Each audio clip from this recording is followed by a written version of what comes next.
When two guards tried to eject an elderly Marine from his son's graduation, they thought he was just an old man in a wheelchair.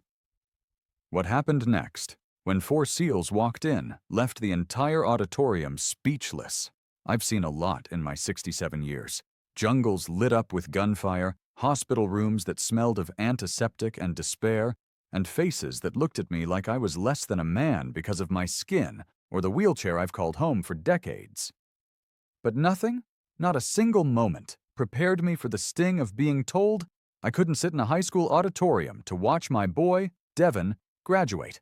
My name's Morris Kendrick, retired Marine Corps gunnery sergeant, and this is how it went down in Crestview, Florida, on a humid June afternoon in 2025. The sun was sinking low over Stillwell Boulevard, painting the sky in shades of gold and crimson like the colors of a battle flag I once carried. Crestview High School's lawn was a sea of navy blue and gold balloons swaying in the breeze, and the parking lot buzzed with families in their Sunday best, all here for the class of 2025.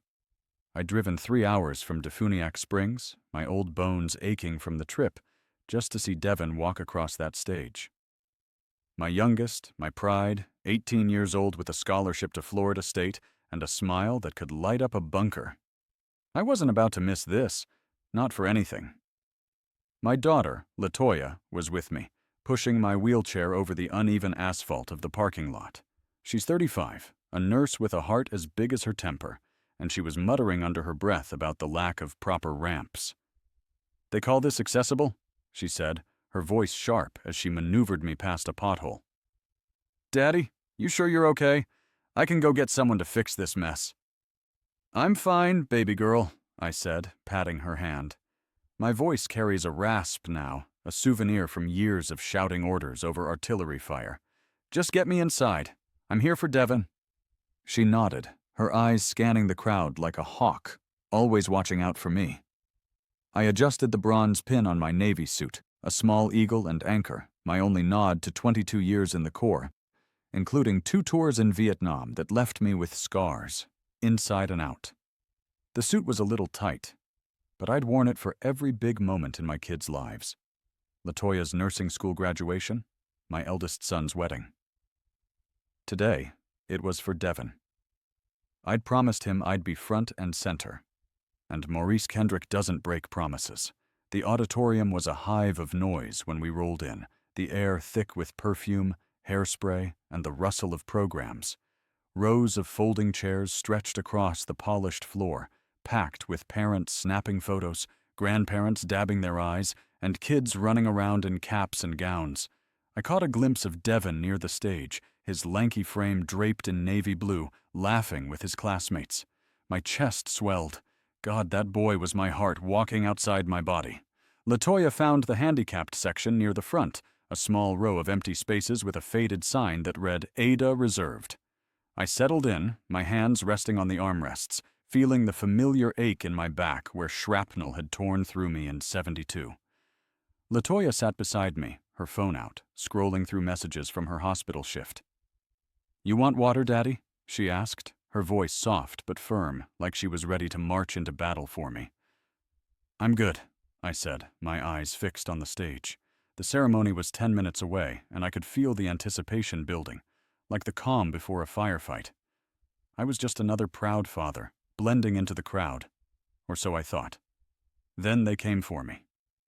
2 security guards approached, their black blazers straining at the seams, their event staff badges glinting like cheap metals. The taller one, a broad-shouldered guy with a buzz cut and a name tag reading Dwayne Carver, stopped right in front of me, his boots planting like he owned the place. The other, wiry and smirking, was tagged Travis Mooney. They looked at me like I was a problem to be solved, not a man who'd earned his place. "Sir," Dwayne said, his voice loud enough to turn heads, "you can't stay here." I raised an eyebrow, keeping my tone steady. "Pardon me? I've faced down worse than a couple of rent-a-cops, but there's a particular kind of gall in a man who thinks he can talk to you like you're nothing. This is the handicapped section. I'm exactly where I belong." Dwayne crossed his arms, his stance widening like he was bracing for a fight. "This area's for special guests," he said, dragging out the word special like it was a club. "You need to move to the back. There's space there." Latoya was on her feet in a heartbeat, her eyes flashing. "Special guests? This is the ADA section, and my father's a disabled veteran. He's not going anywhere." I felt a flicker of pride at her fire, but I kept my eyes on Dwayne.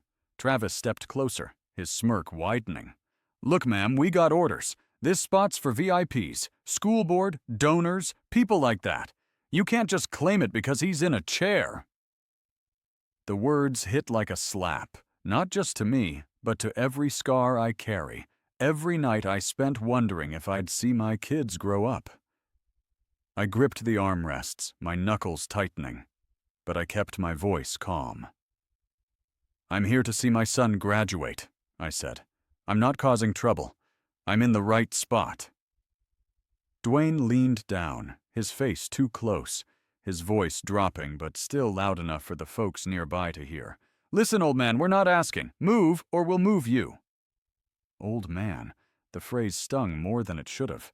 I'm 67, not dead, and I've carried heavier burdens than his ego. A murmur rippled through the crowd. A woman in a floral dress gasped. A man in a polo shirt muttered something to his wife. I could feel their eyes. Some curious, some uncomfortable, but none stepping in. Not yet. Latoya's voice cut through the haze. "You don't talk to my father like that. Who do you think you are? He's a Marine, served this country while you were probably playing video games." Travis snorted, rolling his eyes. "Marine, huh? That was what, 50 years ago? Doesn't give you a free pass to sit wherever you want." I felt the old anger stir, the kind that used to flare when I was a younger man, before I learned to channel it into discipline. 50 years ago, I was dodging bullets in Khe-Sanh, carrying men to safety while my own legs burned with shrapnel. 50 years ago, I was proving my worth to a country that didn't always see me. And now, here I was, fighting for a seat to watch my boy graduate. Ain't that a hell of a thing? "I'm not moving," I said, my voice low, like the rumble before a storm. "This is my son's day. I have a right to be here." Dwayne's face reddened, and he gestured to Travis. "Get the principal. Let's see what she says." Travis nodded and scurried off, weaving through the crowd like a rat. The auditorium was quieter now, the chatter dying down as more eyes turned to us. I could feel the weight of their stares, some sympathetic, some just gawking. A teenage girl in a graduation cap a few rows back leaned forward, whispering to her friend, "That's not right." Her voice carried, and I appreciated it, even if it didn't change a thing. Latoya's hand was on my shoulder now, trembling with fury. "This is ridiculous, Daddy. They can't do this. I'm calling Devin. He needs to know." "No," I said sharply, my eyes still on Dwayne. "Don't drag Devin into this. He's got enough to carry today. We'll handle it." Dwayne smirked like he'd won something. "Handle it? Sir, you're about to get escorted out. Save yourself the embarrassment." Embarrassment. The word landed like a grenade, and I felt it explode in my chest, not because I cared what he thought, but because he said it in front of my daughter, in front of strangers, on a day meant for pride. I've faced prejudice before, from men in uniforms and men in suits, but this was different. This was personal. This was about Devin, about the promise I made to be there, front and center. A moment later, Travis returned with a woman in a navy pantsuit, her hair pulled back in a tight bun. Her name tag read Vanessa Hargrove, Principal. She moved with the brisk efficiency of someone used to putting out fires, but her eyes were annoyed, not concerned. "What's the problem here?" she asked, glancing between me and the guards. Dwayne jumped in, his tone smug. "This gentleman refuses to move from the reserved section. We told him it's for VIPs, but he's insisting." Vanessa's gaze settled on me, and for a split second I thought I saw something like recognition in her eyes, like she might know who I was. But it passed, replaced by a fake smile that didn't reach her eyes. "Sir, I'm sure we can find you a comfortable spot in the back. We need this area for our honored guests." Honored guests. I almost laughed, but it would have come out bitter. I've been called a lot of things: hero, soldier, survivor, but never unhonored. Not until today. "Ma'am," I said, my voice steady as steel, "I'm a disabled veteran. This is the handicapped section. I'm here for my son. I'm not moving." Her smile faltered, and she glanced at Dwayne, who shrugged like he'd done his part. The crowd was fully invested now, whispering, staring. A man in a checkered shirt a few rows back muttered, "This is wrong," loud enough for me to hear. I appreciated it, but it didn't ease the knot in my chest. LaToya stepped forward, her voice shaking with anger. "This is discrimination. My father has every right to be here. You're violating the ADA, and you're disrespecting a man who served this country. You ought to be ashamed." Vanessa raised a hand, her tone patronizing. "Let's not escalate this. I'm sure we can resolve it calmly." But her words were hollow, and I could see the gears turning in her head. How to save face, how to keep the ceremony on track. Dwayne, still looming, reached for his radio. "Fine. We'll get the sheriff's deputy out here. Let's see how tough you are then." The crowd gasped, and LaToya's face went pale. But I didn't flinch. I've stared down worse than a deputy's badge. I've faced mortars, monsoons, and men who wanted me dead. This was just another hill to hold, and I'd hold it for Devon. I've faced plenty in my time, enemy fire in the jungles of Vietnam, doctors telling me I'd never walk again, and the quiet sting of folks looking right through me because of my skin or this wheelchair. But sitting there in the Crestview High School auditorium, with Dwayne Carver's hand on his radio threatening to call a deputy, I felt a different kind of battle brewing. My name's Maurice Kendrick, retired Marine gunnery sergeant, and all I wanted was to see my boy Devon graduate. Instead, I was fighting for my right to be there, my dignity under fire from two guards who didn't know the first thing about respect. The auditorium was a pressure cooker now, the air thick with the scent of perfume and tension. Rows of folding chairs creaked as parents and grandparents leaned forward, their whispers buzzing like flies. My daughter LaToya stood beside me, her hand gripping the back of my wheelchair so tight I could feel her trembling. Her nurse's calm was gone, replaced by a fire I knew too well. She got that from me, God help her. Principal Vanessa Hargrove, in her navy pantsuit, looked like she'd rather be anywhere else, her fake smile crumbling under the weight of the crowd's stares. Dwayne, the tall guard with the buzz cut, and Travis, the wiry one with a smirk that begged to be wiped off, stood their ground, thinking they held all the cards. Dwayne's voice crackled through his radio, loud enough to silence the murmurs. "This is Carver at the auditorium. Need Deputy Harlan out here, ASAP. We got a situation." The words landed like a mortar round, and I saw LaToya's face go pale. A woman in a red blazer a few rows back gasped, whispering to her husband, "They're really gonna drag him out? For sitting in a chair?" The husband shook his head, muttering something I couldn't catch. I kept my eyes on Dwayne, my hands steady on the armrests. I've been in tighter spots than this. Pinned down in Khe Sanh with bullets kicking up dirt, carrying wounded men through smoke so thick you couldn't see your own boots. But this was different. This wasn't just about me. It was about Devon, my youngest, up there in his navy gown, ready to cross the stage and claim his future. I'd promised him I'd be here, front and center, and no overzealous guard was going to break that promise. LaToya leaned down, her voice a fierce whisper. "Daddy, this is nonsense. I'm calling Channel 7. Oh, Dennis! They've got a news van outside. This needs to be on the 6 o'clock news." I shook my head, keeping my tone low. "No, baby girl, no cameras. This ain't about making a spectacle. It's about Devon's day." I've seen enough circuses in my life, and I wasn't about to turn my son's graduation into one. "But they're disrespecting you," she hissed, her eyes blazing. "They can't just—" "Let it play out," I said, cutting her off. My voice carried the weight of years spent keeping my cool under fire. I learned long ago that some fights are won by standing firm, not by shouting. LaToya exhaled, her jaw tight, but she nodded, her hand still on my shoulder. Vanessa stepped forward, her voice strained, like she was trying to herd cats. "Mr. Kendrick, please, we don't want trouble.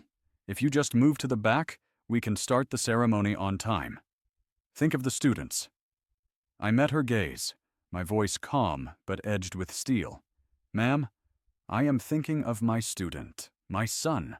I'm not the one holding things up. Ain't it funny how folks always tell you to think of others when they're the ones stepping on your neck? I've heard that tune before, in mess halls and VA offices, and it never sounds any sweeter.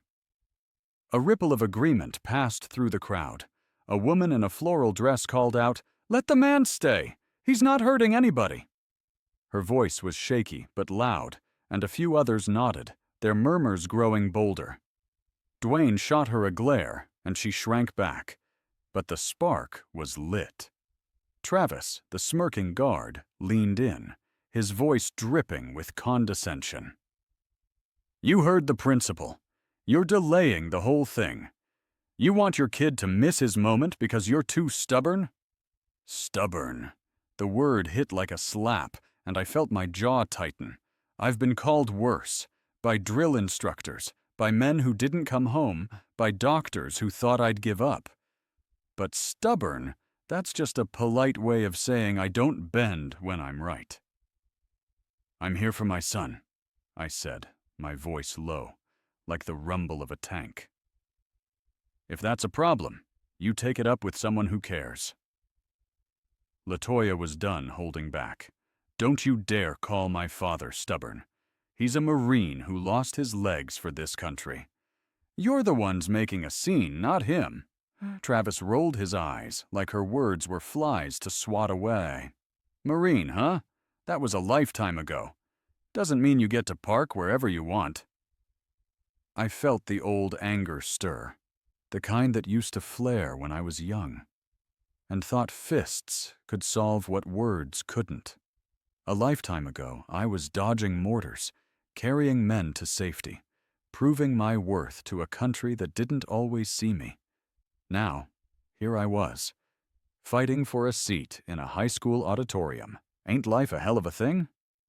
Before I could respond, a new figure strode down the aisle, a man in a khaki sheriff's uniform, his badge glinting like a warning. Deputy Ethan Harlan was stocky, late 30s, with a face that said he'd seen his share of trouble. His boots clicked on the floor, and the crowd parted, the air growing heavier. I caught Devin's eye near the stage, his face a mix of worry and confusion. I gave him a subtle shake of my head. "Stay put, son." He nodded, trusting me, though I could see the strain in his eyes. "What's going on here?" Ethan asked, his voice steady but with an edge, like he was sizing up a bar fight. His eyes flicked from Dwayne to me, taking in my wheelchair, my suit, the bronze pin on my lapel. Dwayne spoke first, his tone smug. "This guy's refusing to move from the VIP section. We told him it's reserved, but he's causing a disturbance." I raised an eyebrow, keeping my voice even. "I'm Maurice Kendrick, retired Marine Corps gunnery sergeant. This is the handicapped section, and I'm here for my son's graduation. These guards are telling me to move because I ain't VIP enough. I'm not going anywhere." Ethan's expression softened, just a touch, but he stayed professional. "Sir, I hear you, but if the school's got rules—" "Rules?" LaToya cut in, her voice sharp as a blade. "The rule is the ADA. My father's disabled. This is his spot. You telling me a school board member's more important than a veteran's rights?" Ethan raised a hand, signaling calm. "Ma'am, let's keep this civil. I'm just trying to understand." Vanessa jumped in, her tone defensive. "Deputy, we're trying to keep things organized. This section is for donors, board members, honored guests. We offered Mr. Kendrick a spot in the back, but he's refusing." I almost laughed, but it would have come out bitter. Honored guests. I've been honored with medals, with handshakes from generals, with the gratitude of men I pulled out of hell. But here, I was just an old man in the way. I caught a glimpse of Devin again, his fists clenched, torn between staying put and rushing to my side. I shook my head again. "Stay strong, son." Ethan glanced at the crowd, sensing the growing unrest. "Sir, I respect your service, but if the school's got a policy—" "Policy!" A new voice boomed, rough and indignant. It was Vernon Tate, a local mechanic in his 50s, wearing a faded USMC cap and a flannel shirt. He stood, his weathered face flushed, his eyes locked on Dwayne. I knew Vernon from community barbecues, a Vietnam-era Army vet with a heart as big as his temper.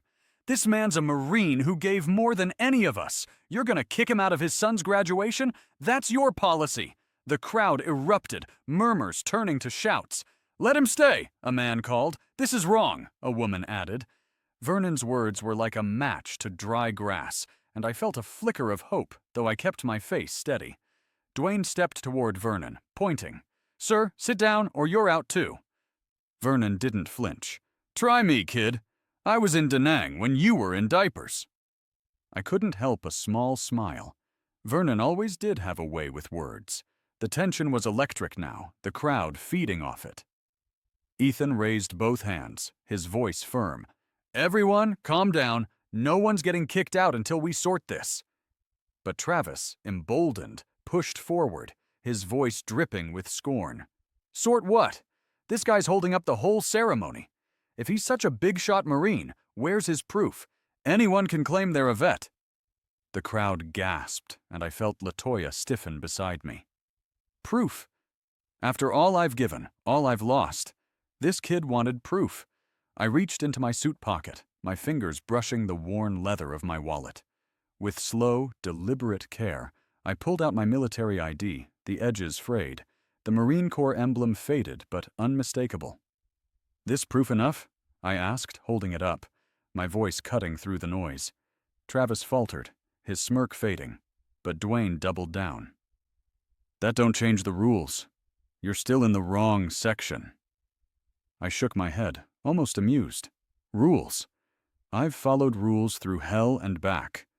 But these weren't rules. They were excuses. Ethan looked at the ID, then at me, his discomfort clear. "Sir, I'm trying to be fair." Before he could finish, a woman burst through the auditorium doors, her heels clicking like gunfire.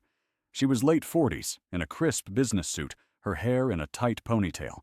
Her name tag read Marlene Dixon, Crestview School Board. Her face was a storm cloud, and she strode toward us with purpose, the crowd parting like the Red Sea. "What in God's name is going on here?" Marlene demanded, her voice echoing. Vanessa stiffened, and Dwayne took a step back, his bravado cracking. LaToya seized the moment. "What's going on is your guards are trying to kick my father, a disabled Marine, out of the handicapped section because he's not a VIP."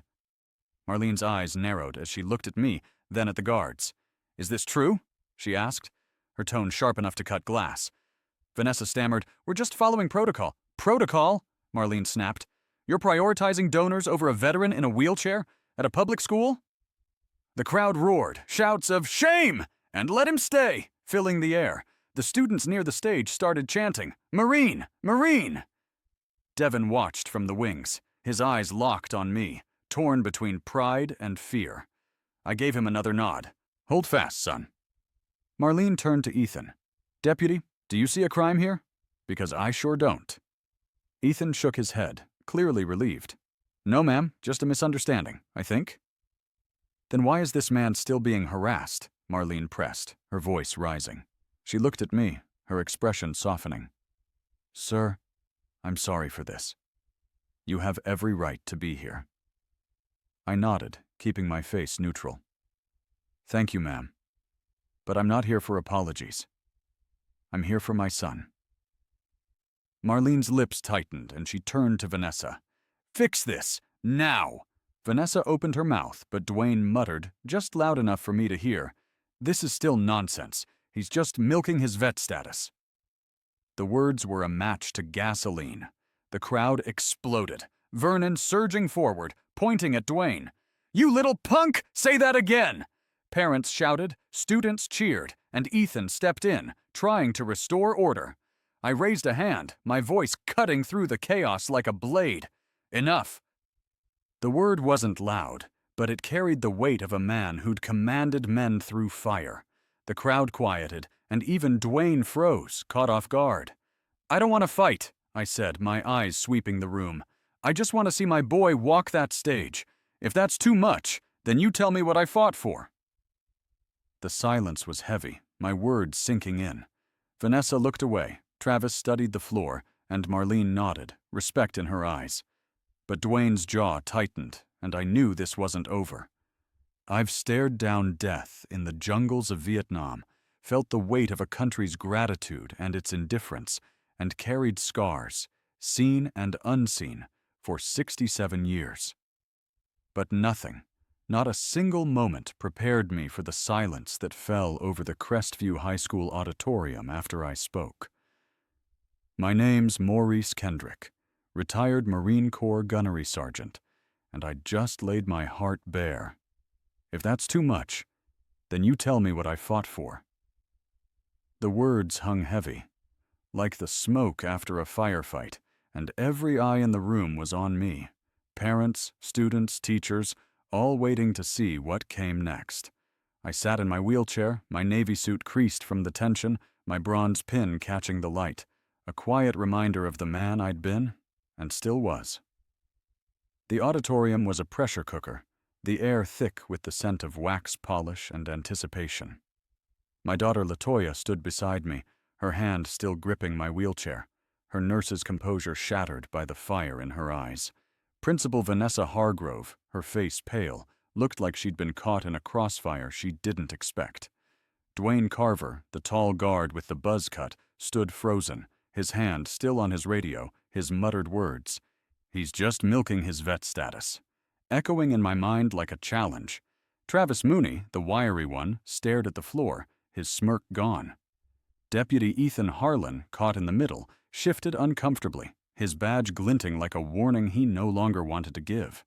Marlene Dixon, the school board member who'd stormed in, stood with her arms crossed, her eyes blazing with a mix of fury and respect. The crowd was alive, a restless sea of whispers and shouts. Vernon Tate, the old Army vet in his USMC cap, was still on his feet, his face red with indignation, ready to throw punches if words failed. My son Devon, up near the stage in his Navy graduation gown, watched me with eyes that held pride and fear, his fists clenched like he wanted to run to my side. I gave him a nod. Stay put, son. This was my fight, and I'd see it through. Then came the sound that changed everything, the heavy thud of boots at the auditorium's rear doors. I turned my head, slow and deliberate, as 4 men stepped into the room, their presence cutting through the chaos like a knife. They were big, broad-shouldered, moving with the kind of precision that only comes from years in the field.